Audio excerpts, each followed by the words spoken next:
Diploma industrial অ্যাটাচমেন্টের সময় যতই ঘনিয়ে আসছে, নাম না জানা প্রতিষ্ঠানেরাও তাদের শীতকালীন নিদ্রা থেকে বের হয়ে আসছে এবং প্রত্যেকের পিছিয়ে গেলেই দেখতে পাবেন ও এখান থেকে ট্রেনিং করে অমুক জায়গায় চাকরি করছে, তমুক জায়গায় চাকরি করছে।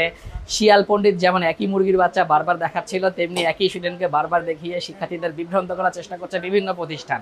তো শিক্ষার্থীরা কি দেখে প্রতিষ্ঠান নির্বাচন করবেন?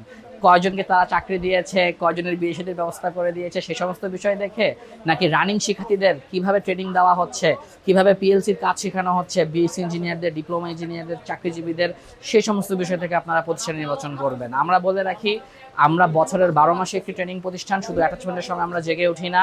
আমরা সারা বছর চাকরিজীবী বিদেশগামী শিক্ষার্থীদের ইন্ডাস্ট্রি আলোকে কাজ শিখাই।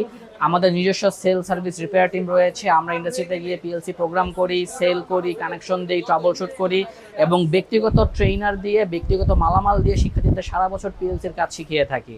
তো যারা প্রফেশনাল লেভেলের পিএলসির কাজ শিখতে চান, পিএলসি, ভিএফডি, এইচএমআই, সার্ভো এক জায়গায় করে Modbus communication, প্রফিনেট communication, electrical, CAD, এই ধরনের অ্যাডভান্স লেভেলের কাজ শিখতে চান, আমি তাদের সকলকে অনুরোধ করব, চাকরির লোভে পড়ে নয়, কম টাকার প্রতিষ্ঠান দেখে নয়, ভালো প্রতিষ্ঠান নির্বাচন করুন। অবশ্যই ভালো কাজ শেখার জন্য একটু ফি আপনার বেশি খরচ করতেই হবে, কিন্তু এই কাজগুলো দিয়ে আপনি আজীবন কোনো কিছু করে খেতে পারবেন ইনশাল্লাহ। এই ধরনের প্রতিষ্ঠান নির্বাচন করুন যারা প্রফেশনাল ইন্ডাস্ট্রিতে কাজ করে এবং প্রফেশনাল লেভেলের সার্ভিস প্রদান করে। ধন্যবাদ সকলকে। আসসালামু আলাইকুম।